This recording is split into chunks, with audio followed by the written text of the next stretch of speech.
Heilir og sælir, kæru hlustendur, Gunnar Ásgeirsson heiti ég og þetta hlaðvarpið Litli Mallakúturinn.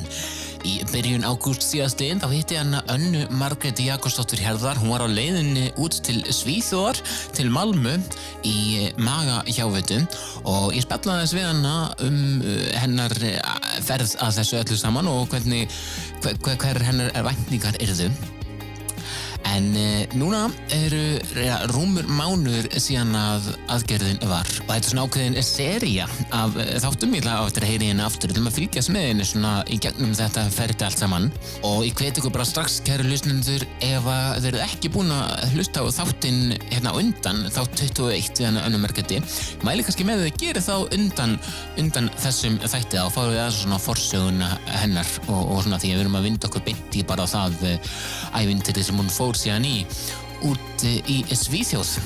Og ég minni enn og aftur á netfangið mitt gunsi@gunsi.is ef að þú vilt eitthvað hafa samband við mig eða jafnvel bara segja þína sögu hér í þættinum. En hér kemur framhald af síðasta þættin.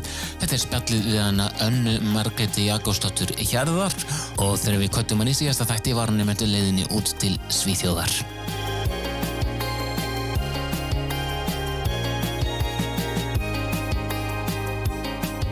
Heil og sæl aftur, Anna Margrét. Sæll Gunnar. Herðu, síðast þegar við töluðum saman, við tókum upp þátt 1. ágúst og hann fór segjan í loftið 2. ágúst. Þá var stutt í að þú verður að fara út til Svíþjóðar í þína aðgerð og við erum svona búin að heyra þína forsögu og svona og hvernig líður þér í dag? Og ég verði eiginlega bara að byrja svona á því að fá smá ferðasögu. Já, heyrðu, það er rétt. Það er komin mánuður og 2 dagar síðan ég fór í aðgerð í Malmö í Svíþjóð í gegnum mín besta heilsa í bænum hjá Erlugerði Sveinsdóttur og þar er Hjörtur skurðlæknir eins og við komum inn á síðastætti. Og ferðalagi var náttúrulega bara frekar næs sko. Malmö er bara æðisleg borg. Ég er að fara eitthvað aftur þegar ég hef kannski í öðrum erindum. Já, þú eru ekki nýtt þetta bara að gera sama ferður og svo farið í bara verið hann að viku á undan eða eitthvað? Nei, við gerum það ekki sko. Ég tók sérst manni minn með mér út og við fórum bara eins og planið er sett upp frá Erlugerði og Hirti að þá er í rauninu bara planið þannig að við mætum til Malmö deginum fyrir aðgerð og erum þá búin að vera sem sagt bara, flugum bara út sem sagt snemma mánudagsmorgni og erum komin á hóteli bara seinnipart á mánudegi í Malmö sem sagt. Það er 20 mínútna lestaferð frá flugum til Danmerkur til Kastrup, tókum svo bara lest beint þaðan til Malmö Central og þetta var eiginlega sko, ég var búin að mikla pínu fyrir mér því að taka lest og eitthvað og finna rétta brautapallinn og allt þetta skilurðu. Að ég, var alveg búin að flækja og svo hugsaði ég, ok, svo þarf ég að labba af lestastöðinni á hótelið. En ég vissi það að við værum að lenda í Malmö Central og ég var búin að fá kynningu á ferðalaginu frá einni sem að tók, eða fór þess út. Og þetta átti bara að vera allt voða easy, en maður er alltaf svona með að fer mikla hlutir aðeins fyrir sig, skilurðu. Þannig að ég var alveg undir að búin að væra eiginlega langt labb, sko, frá lestastöðinni og á hótelið, en það voru sko 5 mínútur ef að náðu því. Þannig að þetta var bara eins easy eins og það gæti verið og við þurftum að labba yfir eina brú, yfir eina á til þess að fara af hótelinu yfir á klíníkina. Klíníkin var rauninni lestastöða megin við ána, eða þú veist. Já, einmitt. Þannig að þetta var alltaf á sama stað, þetta var ótrúlega easy, það var bara miklu minna málin ég hafði gert mér í hugulund, sko. Já, þetta er mánudagur, þú kemur hann út í Malmö á mánudegi og ert á sjúkrahótelinu væntanlega fram á þriðjudag og þá hvað mætur á spítalann? Já, sko við bókuðum í rauninni bara hótelið frá mánudegi til föstudags því maðurinn minn alltaf bara var þessa nótt sem ég var á klínikinni. Það er sett bara 1 nótt á klínikinni eftir aðgerð og svo fer maður bara, maður tjekkaður út bara daginn eftir miðvikudagsmorguninn tjekkaði ég út og fór bara yfir á hótel og náttúrulega bara horfði yfir á klínikina þannig að ef eitthvað hefði komið upp á það hefði nú verið frekar svona, það var steinsnar frá hótelinu, þetta var frekar auðvelt að fara yfir. En já, svo er sett bara, ég mátti ekki borða ég þurfti að vera búin að klára að borða klukkan 8 kvöldið og mátti drekka vökva fram til miðnættis og átti svo bara að sturta mig morguninn og græja mig fyrir aðgerð og mætti á klínikina, sko, ég mætti 8:30 og ég var komin í aðgerð bara korter í 11. Já. Og það var bara, þá var búin að koma svæfingalæknir, það bara íslensku svæfingalæknir og svo Hjörtur skurðlæknir, hann var Hjörtur og var búin að koma að hitta mig og svæfingalæknir var búin að koma líka bara svona aðeins að bara láta mig vita, þú veist, svo fínt, ég hef aldrei verið svæfið áður. Nei, það var sama hér. Þetta fá pínu svona input í hérna. Já, þeir voru bara báðir yndislegir og svæfingalæknirinn, hann var svona notalegur í samtali, það var gott að spjalla við hann. Og allar hjúkkurnar náttúrulega líka, það var eins, hérna, það var sænsk hjúkkar sem að sá mig, skilu, kom upp æðalegnum og hérna, mældi mig hérna og vigtaði fyrir aðgerð og gaf mér hérna verkjalyfin og þetta sem að hérna, þau vildi gefa manni fyrir aðgerð, þú veist, að það væri að fara að virka áður en aðgerðin byrjaði. Já. Og sýklalyf, einhver sem ég fengu líka. Og já, svo bara eftir aðgerð, þetta bara líður eins og smella fingri náttúrulega, maður veit ekkert af þessari aðgerð, sko. Nei, nákvæmlega. Og ég er bara komin inn í vöknun og svona veit af mér það svona fyrst, ekkert að neinu viti, skilur, en þegar ég var svona komið einhverja rænu þá buðu hann mig að færa mig yfir í svona leysibóstól, þá reis ég upp úr rúminu sem ég var í og fekk að setjast upp í leysibóstól og dormaði svo þar eitthvað aðeins öruglega og var komin inn á herbergi mitt bara upp úr 2. Já. Ok, og þú talar hann vöknurinn og kannski veist þannig séð ekkert eitthvað mikið aður en samt eitthvað. Hvenær svo þegar þú ferð að fá svona meiri meðvitund, finnur þú strax bara, vá, það er búið að gera eitthvað, það er eitthvað í gangi, eða? Nei, ekki neitt, sko. Eina sem ég finn er bara loftverkir, sko. Eða þú veist, í rauninni finn ég aldrei neitt til, skilurðu, þú veist, það er ekkert sem að svona er ekkert með einhverja sára verki. Þó ég sé búið, mér er með 5 gött á maganum pluss hérna stungusar eftir loftsprautuna, hvað sem var. Sprautuna sem dæli loftinu inn í kviðin, sem. Já, Og það var kannski aumast, held ég, hefur kannski einhvern veginn hitt bara þannig á, þú veist, þegar nálinu var stungið í að hérna, það var eiginlega aumast parturinn, skurðirnir 5 voru ekki aumir, sko. En það voru þessi loftverkir auðvitað, ég slapp nú samtalið ótrúlega vel, ég hugsa, ég fekk náttúrulega, lenti bara með ótrúlega yndislegri stelpu á herbergjuklínikinni og hérna náði, sko, hún var að koma úr vöknun, sko, rétt áður en ég fer í aðgerð, en ég næ að hitta hana áður en ég fer í aðgerðina. Já. Og hún einhvern veginn svona, það bara skein einhvern veginn svona, það voru þægilegt, svona öryggi frá henni einhvern veginn svona, ég var allavega mjög róleg þegar ég fór inn í aðgerðina eftir að þú veist svona, ekki að við töluðum eitthvað mikið saman, þetta var hún alltaf bara að vakna eftir aðgerð. En það var eitthvað svona við hana, hérna, sem bara einhvern veginn fekk mig til að róa mig, eða skilu, það var eitthvað svona væp sem hún gaf frá sér. Og ég er ótrúlega þakklátt að hafa verið með henni, svo kem ég á vöknuninni og hún er náttúrulega byrjuð að fara að labba og svona. Ég eiginlega fór bara að labba með henni strax þá, það er svolítið mikilvægt upp á loftverkina að bara koma hreyfingu á þarmana, sko. Já. Til þess að þeir loftið leiti út, sko. Einmitt. Og það er væntanlega, ekkert væntanlega, það er síðan að ná á vöknunin eða á klíninginni, það er verið að bjóða þér einhver, þú ert að fara að taka strax inn í einhvers konar vökva, fannst þess að skrítið, eða? Sko, það var alveg pínu skrítið og svona, þú veist, fyrst að setja eftir aðgerðina þá er bara vökvi, það er engin matur sama dag og aðgerðan er, en hins vegar eru að fá hérna verkjalyf, bara svona til þess að fyrirbyggja í rauninni og koma hjá, þú veist, bara að maður frekar það getur ekki vökvan, þú veist, að maður sé ekki sár í öllum skurðinum innvortis í meltingafærunum, þú veist, að þá er mjög gott að, eins og tölum, taktu frekar verkjatöflunar, af því þá kemur vökvanum örgla niður, við viljum ekki að landri að koma ekki niður vökva. Nei, einmitt. Og það var alveg, alveg skrítið, það voru 2 svona Panodil-töflur, þú veist, það veit allir hvernig þær eru ekki litlar en þær eru ekkert stórar, skilurðu. Og við ættum svo að taka eina Panodil-töflu með litlum vatnssopa og bíða svo í svona 5-10 mínútur til að taka næsta, því það var bara ekkert pláss fyrir meira, skilurðu. Einmitt. En það var alveg pínu svona eitthvað, þetta er skrítið. Já, nákvæmlega. Og er eitthvað meira svona eftirminnilegt þarna á klíninginni þannig að þú ert senda aftur heim á sjúkrahótelið? Sko það var bara, þetta var alltaf, maður svaf ekkert eitthvað brjálæslega vel á nóttina, við vorum svolítið á vappinu bara, þú veist, þetta rölta og ef mann leið orðið illa í loftverkjunum, þá var mann alltaf bara að fara fram og rölta sem var svolítið auðlilegt, fyrsta lagi var mann alltaf með vökva í æð, sko, þannig að maður var svolítið svona auðlilegur röltandi með vökvastandinn, en svo bara morguninn, þá erum við vakin, sko, 6:00. Það alltaf svolítið svona, mann finnst alltaf svolítið skrítið að vera á sjúkrahúsi því að það engin svefnfriður þar. Nei. Að vakin 6:00 til þess að taka verkjalyfin og svona í raunin að pakka okkur saman. Já. Af því að svo svona 7:30, þá sem sagt var, milli 7:30 og 8, þá söfnum við saman eins og fundarherbyggi, þar sem að við vorum hvað ég segja, klukkutíman, eitthvað svoleiðis. Þegar þú segir þið öll voruð aðgerð þá eða? Já, allir sem vorum í aðgerð úti.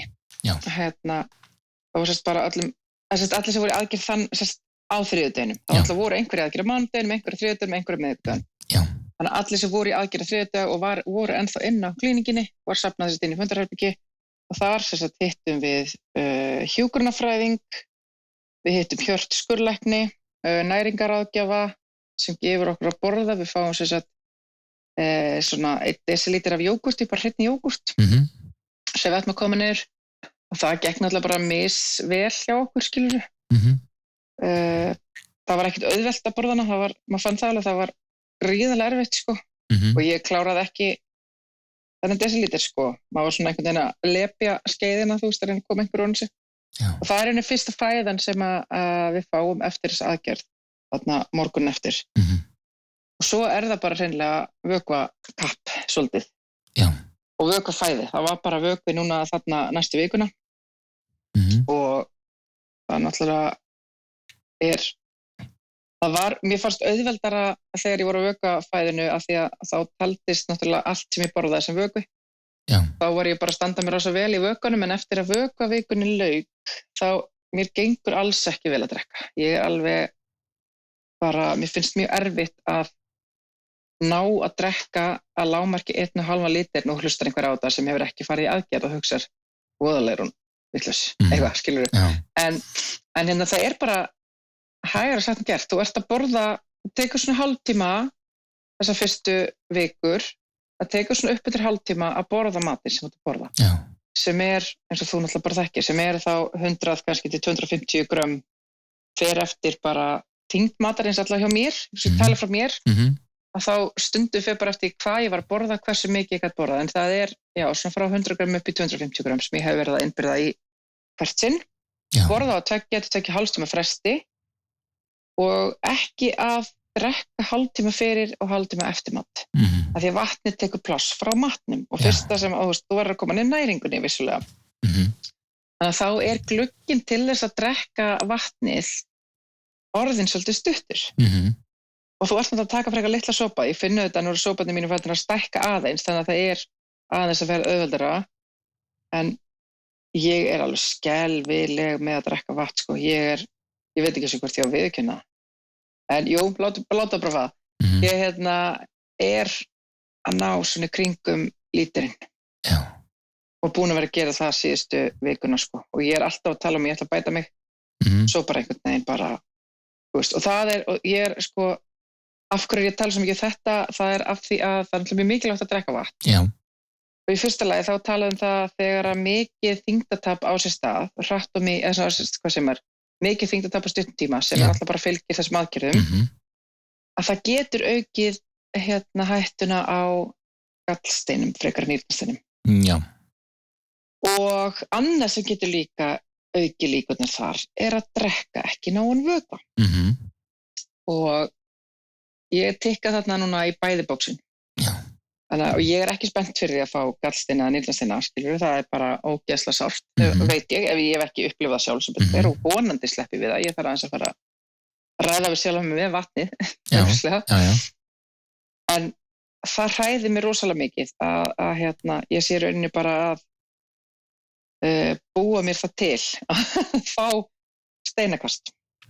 Og bara fyrir það sem ekki vita, þú varst að tala ættir að drekka 1,5 lítra á hvaða tíma þetta?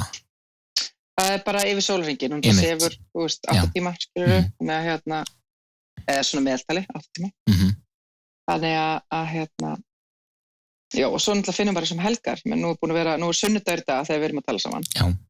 Og þá sefur maður kannski aðeins lengur heldur en virkudögunum og leið út fyrir að sofa aðeins lengur, þá náttúrulega ertu búin að missa glugga til að drekka. Já. En þú veist, þetta er allt svona svolítið, já. En já, það bara, já. Einmitt, en núna að því að sko, aðgerðin hennar 12. ágúst og núna einmitt sunnudagskvöldið 14. september sem við erum að tala saman að taka þetta upp. En þetta er svona rétt rúmur mánuði síðan aðgerðin hvernig svona, finnur mikið fyrir svengt? Sko það er aðeins byrja núna. Ég finn mest fyrir svengt á morgnana, eftir nóttina. Og ég hugsa að það tengist líka vatnsdrykkjunni. Svolítið. Ég held að ég geti alveg verið sek þar og játa það brot að eflaust finn ég meira fyrir því svona yfir daginn þá daga sem ég er ekki að drekka nóg vatn, sem er náttúrulega bara búið að vera svolítið flesta daga upp á síðkasti. En ég finn ekki fyrir settu, en hins vegar hættir manni náttúrulega bara til að borða alltaf hratt. Já. Það sem maður er að borða og þá náttúrulega fer allt í fokk. Það kemur bara svona eins og grjót, það byrja svona, mynda svona grjótfílingur í maganum og svo leiðir það svona upp í vilinda. Mér finnst best að lýsa þessu eins og þú sést með svona trekt og þú hellir of hratt í trektina og hún stíflast og vatnið næri ekki að fara, það hefur ekki undan að fara niður. Já. Þú veist, það er pínu þannig tilfinning sem að mér finnst best að lýsa þessu þannig. Já, sko, þú talaðir líka, þegar við vorum að tala saman síðast að þú er búin að vera með ekki ennum þína bakflæði, þú hefur vantanlega ekki fundið neitt fyrir því, samt. Nei, sko, við erum alltaf að taka bakflæðistöfnur ennþá. Þeir vilja að við tökum þær þangatilurinn dungurinn er bara tómur. Já. Og við vorum með þess að taka, sko, fyrstu 2 vikurnar eftir aðgerð. Þá sagði hjúkkan sem var með mig á klínikinni að við ættum að taka 2 omeprazol og 1 á morgnana og 1 á kvöldin og það var í rauninni bara til að hjálpa gróandanum í meltingafærunum. Já. Og þetta er sér sterkari lyfseðilskyldar omeprazoltöflur sem að ég hefur þá verið með þegar við fáum sér satt úthlutaðar. Og núna hef ég verið að taka bara 1 bara á morgnana með magahjáveitu vítamíninu mínu. Tek náttúrulega ekki báðatöflunar í einu því að þá fer allt á hliðina. Ég er svona svolítið að finna fyrir ógleði líka morgnana svona fyrst, það er svengt, ógleði og þorsti einhvern veginn. Sem maður getur ekki unnið allir í einu. Nei, nákvæmlega. Þetta er pínu. Já, og en svona, já. Ég ætlaði bara að segja, sko, þú talar ógleði, er það búið að vera alveg frá aðgerðinni eða meira að koma en núna? Nei, alls ekki. Það er aðeins að koma meira núna. Við fáum sem sagt ógleðstöflur lyfseðilskyldar sem við tökum út fyrir aðgerð og erum með okkur úti. Ég er ótrúlega heppin. Það er alveg margar í hópnum sem að fóru með mér út sem að eru ekki eins heppnar ég og nokkra sem eru bara búin með töflurnar sína og hafa þetta fótt meiri. Það hefur bara verið glímað við það miklu ógleði. En ég var að taka 3. töfluna mína hérna í gær. Já. Ég hugsa að það sé, ég glemdi mér aðeins á föstudaginn og fokkaði mér aðeins upp, skulum við segja. Að ég hugsa að það hefði bara verið pínu eftirmálar af því. Já. En eins og segi, ég finn aðeins fyrir á morgnana svona svolítil ógleði og þarf alveg svona að manna með þessu uppi að reyna að borða, sko.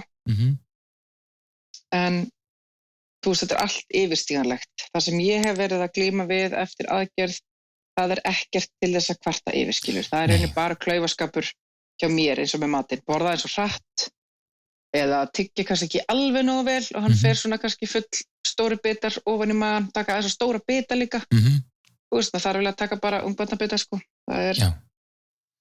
Það er betra. Eins og bara við vorum að ræða henni í síðasta þættunum með að maður þarf að hugsa þetta svolítið sem að sé bara unga barnar að borða eftir. Já. og það bara bitastæðirnar, maturinn, allt einhvern veginn, þú veist, maður þarf alveg búin að vera að tyggja svolítið vel. Já. Auðvitað eiga allir að tyggja matinn sinn, hvað það, 25 sinnum, nei, hvað var það? Það eitthvað svona. Ég held að flestir tyggi svona 3 sinnum og kyngis og ég er alveg segum það fyrir aðgerð, en það er mjög erfitt núna, sko. Já. En ef þú talar þetta með matinn og að drekka líka, það samt skils mér bara það ef að allir, sama hvort fólk hefur farið í svona aðgerð eða ekki, það eiginlega bara heldur betra að vera ekki að drekka með mat. Fólk eiginlega bara... Vissulega, við erum aðeins búin að villu fórut okkur. Já, bara allir, allir hvort sem fólk hefur farið í svona aðgerð eða ekki, það væri eiginlega, skils mér bara betra fyrir fólk að vera ekki að drekka með mat. Nei, það besta náttúrulega eins og heilsugúrurnar tölu alltaf fyrir fólk eins og mig sem að eru feitt. Það alltaf drektu vasklas fyrir matinn, þá borðar ekki eins mikið. Já. 1 vasklas 10 mínútur fyrir mat og svo máttu borða. Og svo getur þið drukkið eftir matinn ef ekki á meðan og matnum stendur. Einhver svona, já. Mantra, heitir það. Nákvæmlega. Eitt líka í þessu að því þú nýlega búin að, bara eins og segið, þú ert bara í þessu öllu saman núna og stutt í rauninni sem þú fórst til erfðagerðar og fekst alltaf þessa fræðslu. Samt eitthvað ennþá svona komið þér óvart sem að bjóst einhvern veginn ekki við? Nei, ég get eiginlega ekki sagt það, sko. Það sem kannski bara komið mér mest óvart þú veist, að ég er svo hraust, eða skilur, ég ekkert að glíma við neitt. Nei. En þú veist, ég vildi ekki sagt það fyrir hönd allra sem að fóru með mér í þessu aðgerð, eða skilur, hópurinn sem fór saman í þarna út. Það bara alls ekki alltaf það heppnir og það bara, auðvitað við bara misjöfn. Já. En það sem kemur mér mest óvart með mig þú veist, og það einmitt ástæða fyrir ég líka, ég gleymi mér þegar ég að borða, að ég finn ekkert fyrir að hafa verið í aðgerð, fyrir en ég fer að borða. Já. Skilur. Það hefur ekkert háð mér, ég hef ekki fundið fyrir nei, þú veist, að ég sé með eitthvað vökvaskort eða næringarskort eða neitt þannig þó ég sé að klikka svona á vatninu og það hræði mig líka, skilur, og því þá ég heldur ekki einstjórlega að passa mig, af því að ég ekkert að upplifa, þú veist, neina fylgikvilla þess. Nei, því miður heldur nefnilega að sé svolítið þannig með vökvaskortin og finnur ekki fyrir því fyrir en það eiginlega orðið á seint, eða þannig séð. Já, mitt, akkurat, mitt. En eins og við komum aðeins inn á líka í síðasta þættið átt unga dóttir með hvað, hún var 2 ára, ég man ekki neitt. Hún að vera 2 ára í janúar, svo áhengilega 9 ára stjúpdóttir líka, sko. Já, nákvæmlega. En hún býr ekki á heimilin hjá, hún kemur annars leið til okkar. Já, svo skynjar hún litla eitthvað svona, er hún eitthvað að fatta eitthvað í tengslum við þetta? Nei, ég hugsa ekki, sko. Nei. En náttúrulega bara, eins og lítið börn, hún náttúrulega bara spennt fyrir því að borða allt sem ég er að borða og drekka allt sem ég er að borða. Að drekka. Já. Það kannski alveg það sem kannski bara jákvæð, skilur. Ég er að borða, þú veist, ég ekki að borða neitt hveiti og ég að miða við, sko, allt sem með sykur hærri en 6 grömm í 100 grömmum, það borða ég ekki. Ég ekki að borða nema að sykur sé 6 grömm eða minna í 100 grömmum. Já. Einmitt. Þannig að hún náttúrulega bara græðir raun á því að mamman hún svona svakalega mikil hollustu, þú veist. Já, en vill oft vera þannig og sérstaklega með mæður sem fari í svona að er hún eitthvað svona mikið að, hvernig á ég að segja, hnoðast í þeir, að hossast í þeir eitthvað neginn sem Já. En það hefur ekkert verið mikið, ég var stressuð bara á meðan heftin voru, þá var ég ekki leyfin að hossast með mér, en heftin voru ennþá í skurðinum. Já. Og svona stutt eftir að þau voru tekin, bara svona, þú veist, meðan að sárin voru lokast. En annars hefur það ekkert truflað mig. Auðvitað hef ég verið svona meðvituð það, ef hún að hossast mikið svona beint á magasvæðinu, að það hef ég svona stýrt henni frá því, skilur, bara að það er ennþá þetta stutt frá aðgerð. En það var einmitt á föstudaginn við svo skemmtilega til, Gunnar, við vorum einmitt að spjalla saman við fjölskyldan og við varum að tala við ykkur náttúrulega þarna fyrir norðan og þá var hún einmitt að ég var einmitt þarna búin að gleyma mér í matmálstímanum mínum og borðaði allt og hratt og allt og mikið og bara leið mjög illa, allt í einu bara, ég laðist inn í sófan og bara komið vel fyrir og og svo var hún eitthvað að hnoðast á mér og þá bara kviknaði á einhverju, það var bara kom bara mjög skrítin svona, mér leiði eins og ég væri að fara að æla en ég veit að þegar maður er búin að fara í magahjálp þá ælir maður ekki, ég var ekki viss hvort ég var að kúast og ég svona eiginlega hálfpartinn gat ekki talað, þú veist, þetta var ekki dumping, þú veist, það er ég held að það sé nú mun langlífara og erfiðara en þetta var svona nokkra mínútur og en það var eitthvað sem triggerist þegar hún var að hnoðast á mér, ég veit ekki alveg hvað það var nákvæmlega en hún hefur ekkert já, það hefur ekkert verið neitt meira en það sko. Nei, nákvæmlega. Sko kannski bara rétt svo klárum við þetta með svona börn og svoleiðis. Það fekk nefnilega svona einn spurning úr sal. Það er hlustandi sem hafði samband eftir síðasta þátt. Ég spurði henni út í Erlugerði og fræðslun hennar og svona, hvort hann hafi eitthvað verið að nefna sérstaklega að passa það eignast ekki fleiri börn, eða verða ekki ólétt aftur eftir svona fljótt eftir aðgerð, var eitthvað farið í svoleiðis við það, mér skilst á hlustandis að samband og það kom ekki skýrt svar við því síðast að þetta. Já, einmitt, já, ég fór náttúrulega bara að tala um hvað hún verið frábær. Já. Nei, það hefur engin, það er ekki neinstaðar verið minnst einu aukateknu orði á meðgöngu óléttu eitthvað. Nei.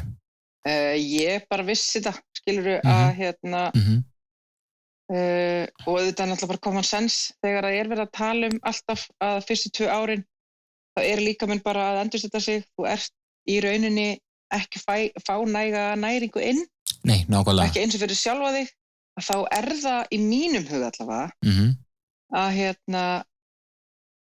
mér finnst það liggja bara svolítið í augum uppi að af hverju ættir þú að verða óléttur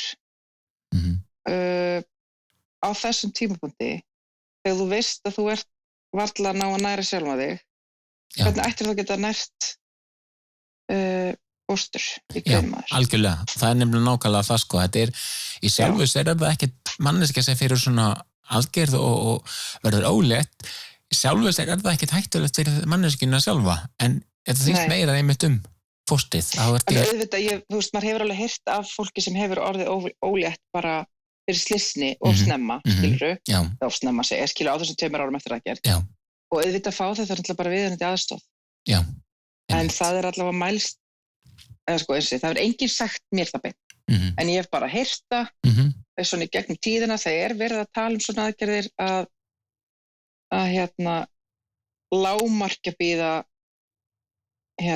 í 1 ár, alveg að lágmarki sko, þú ert ekkert að fara að vera óléttur viljandi fyrsta árið og 2 ár er náttúrulega bara Já, einmitt bara helst ekki fyrstu 2 árin.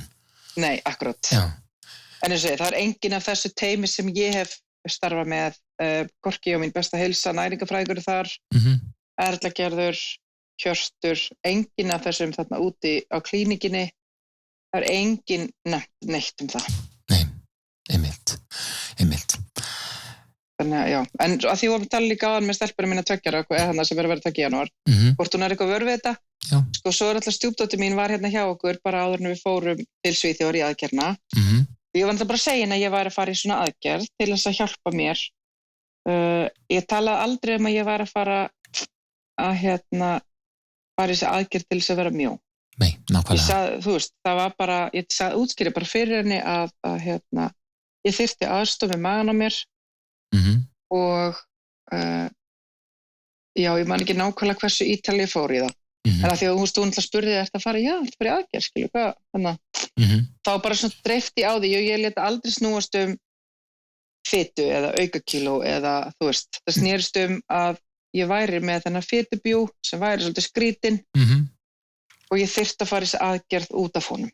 Einmitt, og eins og bara rættinum áður sko oft í þessum hlaðvarpi sko þessi aðgerð, þetta er efnaskipti aðgerð til að endurstilla líkamann og það er rinni þannig séð bara ég vil ekki segja aukaverkun en jú, vissulega maður léttist eftir þetta líka, þetta er fyrst og fremst til að stilla, þetta er efnaskipti aðgerð til að endurstilla efnaskipti. Já, þetta er í rauninni bara eins og þú ferð með tölvunni þína í reset, þú veist bara endur þessu kerfið algjörlega og þyngdarstjórnarkerfið, ég er búin að vera að hlusta svolítið á Erla Gerður líka, ég er búin að finna hann í alls konar podcastum að því að það líka bróðslega gott fyrir mann eftir svona aðgerð, þú ert búin að fara í aðgerð og þú ert búin að falla fræðslega fyrir aðgerð, svo ertu bara einhvern veginn búin með aðgerð og svo bara einhvern veginn gleymir maður sér í öllu daglega amstri og kannski gleymir að þess að fylgja reglunum sko.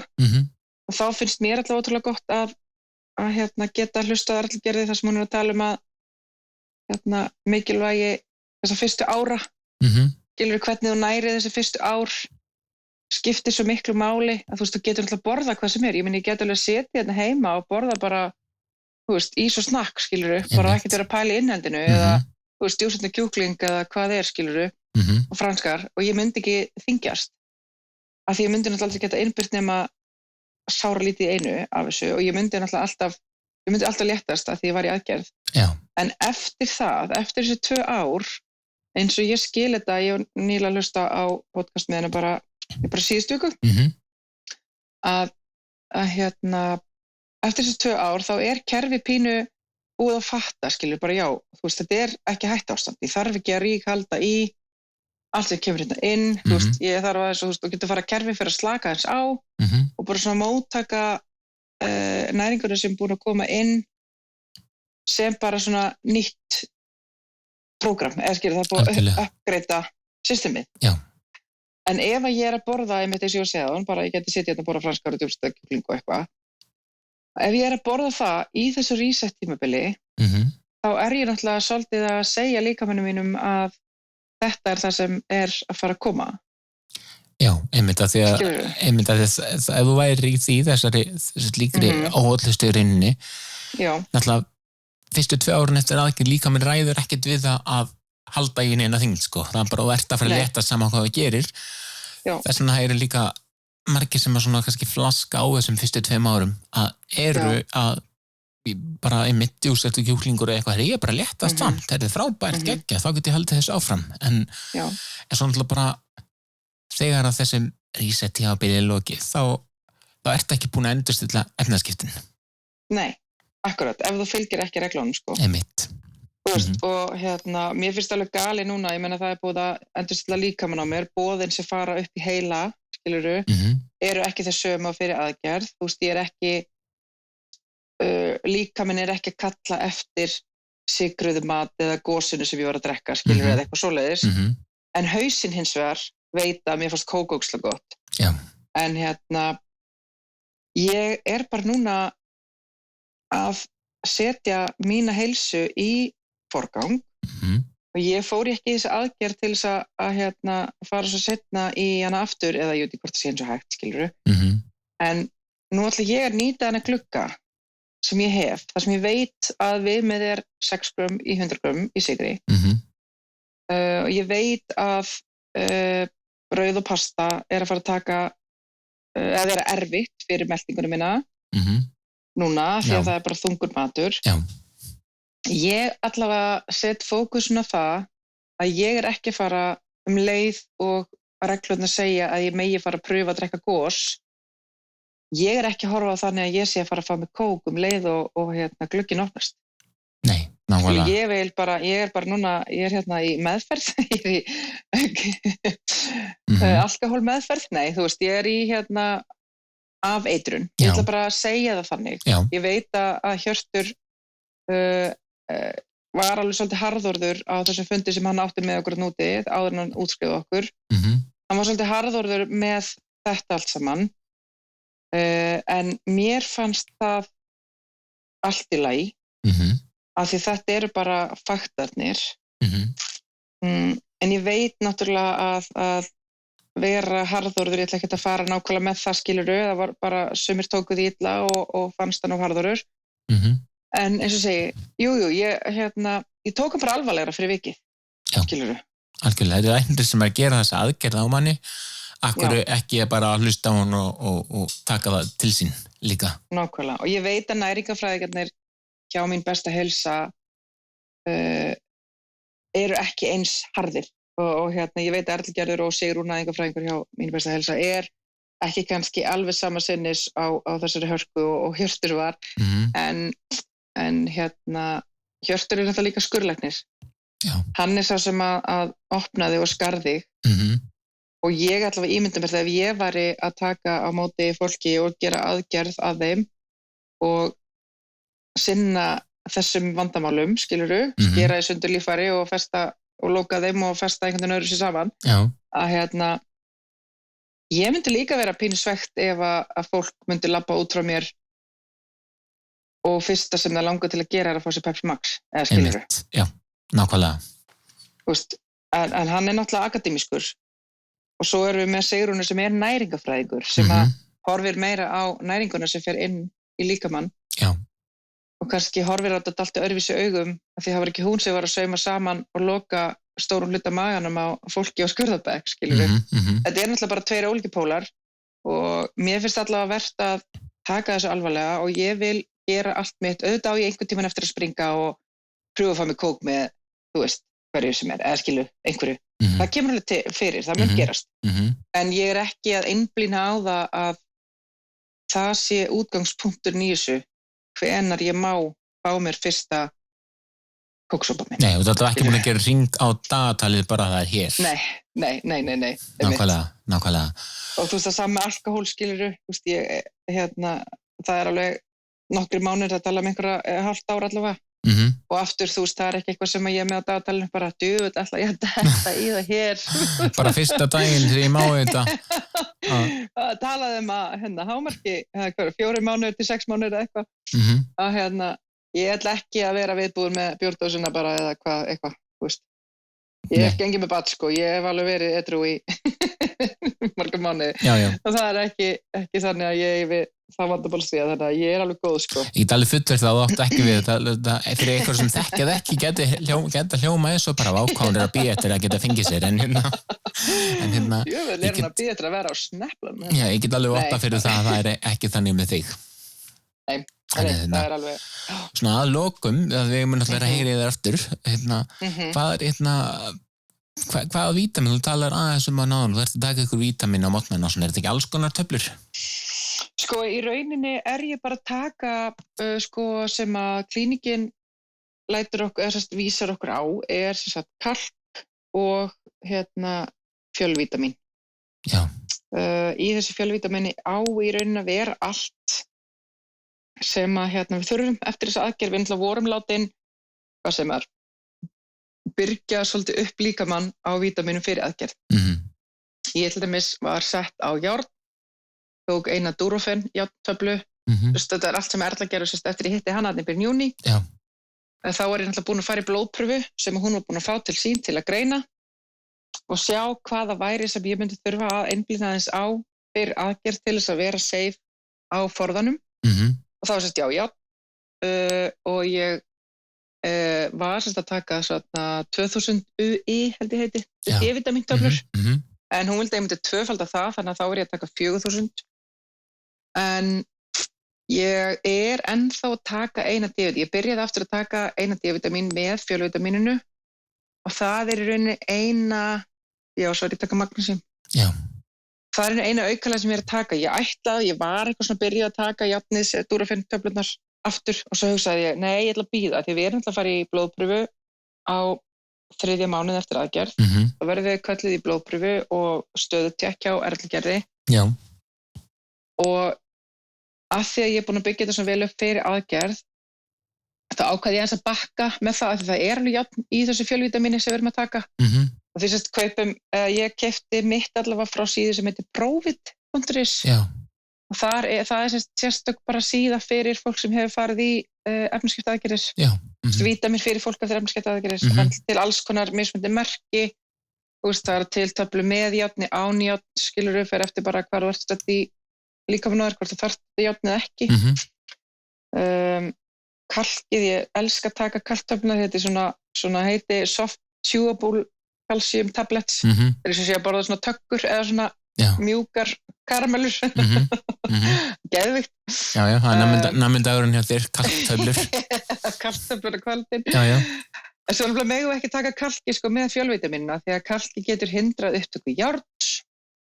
Þannig að þá færi að mun að taka, þá tekið Omeprazole og fjölvítaminið á mótnana og kalkið D-vitamínið og magnesiumið á kvöldin. Þetta greinilega alveg að breytast sko ár frá ár, eða þannig séð sko, ég fór náttúrulega 2019, ég man ekki til þessu að ég með ekki taka kalkið með fylgvitamíni. Nei, ég sko ekki ár frá árikunar, veistu hvað, það svo geggjað, nú ætlum ég að gera grína að Landspítalanum og mín besta heilsa og klíninginni. Endilega, skelltu því hérna.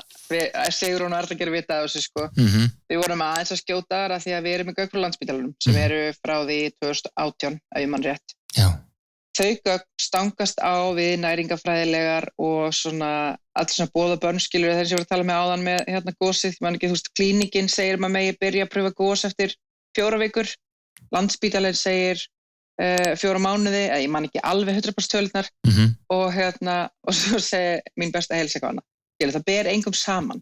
Þannig að það er ekki bara búið að breyta síðan 2019, það er bara líka búið að breytast eftir í vikund hún talar í dag.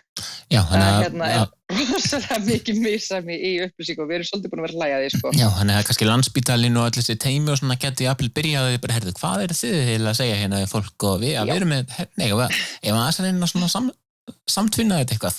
Já, allavega sko, að því að sko nú er klíningin og mín besta heilsa að vinna saman, en við fengum samt sent frá klíninginni eitthvað svona viðmið frá Landspítalanum. Ég veit ekki, þú veist, hvort að það er bara eitthvað svona viðmið sem er opið öllum skilur eða hvort að það er samstarf við Landspítalinn eða hvað.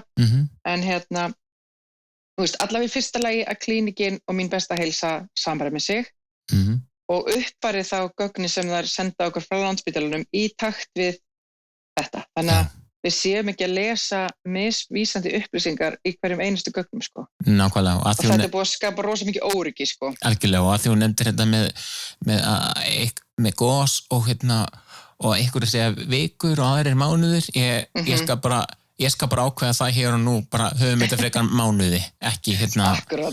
Og helst bara... Maður er í afvötnun, sko. Já. Þannig að af hverju að drífa sig í gósið eftir 4 vikur, bara af því bara.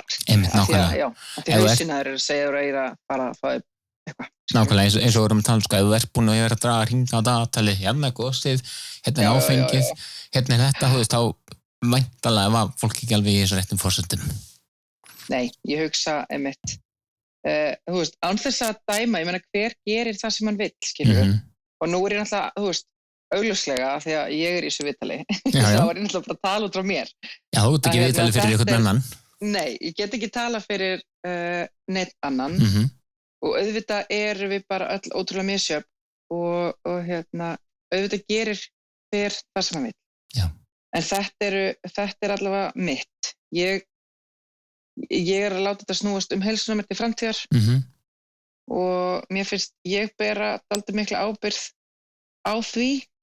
Já. Og þú veist, ég vil ekki að klúðra þessum 2 árum núna með því að vera eitthvað að dansa á línunni. Þessi, auðvitað á ég eftir að, þú veist, við vorum næstu búin að panta okkur pizza í kvöld, skilur. Já. Það hefði ég kannski borðað halva pizzunni ef ég hef náð því. Og það náttúrulega bara er ekki til eftirbreytni, skilur. Það er ekki góð næring í pizzu. En þú veist, ég hefði alveg getað gert það og það hefði ekkert verið hættulegt og það hefði ekki drepið neitt, sko. En það er kannski eitthvað ekki sem ég myndi leggja vana minn að gera og notabenni gerum það ekki, sko, en það var alveg á grensunni, sko. Já.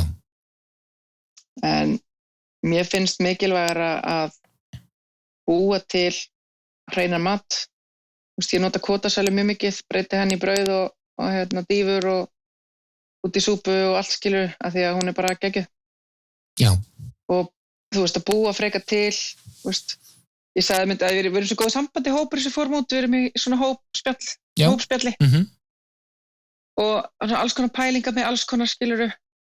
Þú veist, hafið þið prófað þetta, eitthvað og meðal annars eru, sorry stelpur eða hlusta, ég meina ekkert illt með þessu, en einhver svona pönnuköku próteinduft sem þær voru að kaupa sér einhverjar og gera sér próteinpönnukökur úr. Og ég hugsa, þú veist, ég ætla ekki að fara þangað af því að hvað er í þessu dufti, skiluru? Ég vil frekar kaupa eins hreint, þú veist, ég á prótenduft hérna, sem ég nota í mat og alls konar, en ég vel eins hreint og gott prótein og ég get Ég gerði mér próteinpönnukökur hérna daginn, en þær voru gerðar úr kótasælu, próteindufti, höfrum og banana. Já. Ég keypti mér ekki, ég sagði þetta við þær daginn, að ég ætlaði alltaf að stefna þessu. Og ég var að gera mér brauðbólur. Já. Og það var búið til úr kótasælu, höfrum, eggi. Já, nákvæmlega. Já. Ég held svona líka þegar nú til alls konar, nú rætt hérna oft í þessu hlaðvarpi svona alls konar kúrar, matarkúrar og svona. Já. En svona ef það er eitthvað sem að svona er nálægt því að maður ætti kannski að fylgja bara í lífinu, það er til þessi paleo paleo mataræði, sem er oft talað sko hellisbúi, steinaldar mataræði, sem er basically bara það að borða matinn, maturinn sem þú ert að borða núna, hellisbúinn eða steinaldamaðurinn hefði geta verið að borða nákvæmlega þetta. Þú veist, hann hefði getað steika á grillið. Akkurat. Algjörlega. Hann hefði geta fengið sér alls konar grænmeti og kartöflur og allt svona bara að borða þetta sem að steinaldamaður hefði geta verið að borða líka. Því að þá veitum við að það er ekki svona eitthvað prósessað. Nákvæmlega. Og svo líka bara, þú veist, það var í þessu podcasti sem ég kom eftir að því sem var að hlusta á með Erlu gerði daginn. Það var, má ég ekki að sjáta á þetta podcasti? Jú, gerðu það bara. Það heitir Með lífið í lúkunum. Það var sem sagt viðtal við Erlu gerði. Og mér fannst bara svolítið gaman hvernig svo sem með þetta podcast var að tala og það er bara báðar. Öll þessi hotlustu stykki, próteinnammi, hotlustu stykki, þú veist, Powerade, það seldur sem heilsudrykkur, hvað er í Powerade? Jú, þú veist, það er ótrúlega sniðugt að eiga það til að þegar þú ert mælupest. Jú. Þú veist, maður veit það alveg. En allt þetta dótar í, selt sem hotlustu fæða, og það eru allir einhvern veginn bara að bomba í þessi príverkáti og borða próteinstykki, en hvað er í þessu allir saman? Já, nákvæmlega. Af hverju erum við að gleypa við þessu? Eitthvað sem sagði mér líka það þegar maður er að lesa innihaldslýsingar á einhverju, leiðu út farin að lesa innihaldslýsingar, svo veist ekki hvað það er, bara flókin orðið eitthvað, það átt að helst ekki að vera innbyrðað, ef þetta er eitthvað annað en bara orð sem þú þekkir. Hvað sem ekki innihaldsefnum er í, þú veist, og er sykur í fyrsta, öðru eða þriðja sæti á listanum. Já. Þá er líka eftir því sem að innihaldsefni er framar á listanum í yfir næringar eða innihaldsefnin. Já. Þegar meira er algjörlega. Það er algjörlega bara þannig. Það sem innihaldslýsingarnir eru eftir röð af magni. Þess vegna talaði það að fá sér ekki neitt ef að sykurinn er í fyrstu þrem. Einmitt. Einmitt. En prótein hins vegar. Já, nákvæmlega. En Anna Margrét, ég held bara að þetta sé orðið fínt hjá okkur núna. Já. Og alltaf mánuður núna að fá aðgerð. Ég hugsa þessi bara skemmtilegt að heyri þér aftur bara á 9 ári. Það er núna 14. september þegar við erum að taka þetta upp og svo erum við með október, nóvember og desember. Það er bara spennandi að heyri þér í janúar þegar jól og svoleiðis eru búin og jóla áramót og hvernig það allt saman verður hjá þér. Þetta er ekki bara spennt fyrir framhaldinu af þessu ferli þínu? Jú, mjög. Allavega so far so good, eins og að segja. Og bara, ég er ótrúlega heppin með hvað ég er búin að vera sprækt. Þannig að ég hef aldrei séð eftir þessu og mun örugglega aldrei séð eftir þessu. Nei, það er náttúrulega, ég er alltaf með... Og vonandi bara flestir. Einmitt, ég er alltaf með spurningu líka á spurningalistanum, hefur eitthvað með að séð eftir þessu. Mér fannst bara ekki tímabært að spyrja það henni núna, en ætlaði að gera það seinna. En algjörlega, við heyrum í þér aftur 9 ári, bara í janúar og sjáum hvernig staðan er á þér. Endilega, hljóma vel. Takk fyrir mig.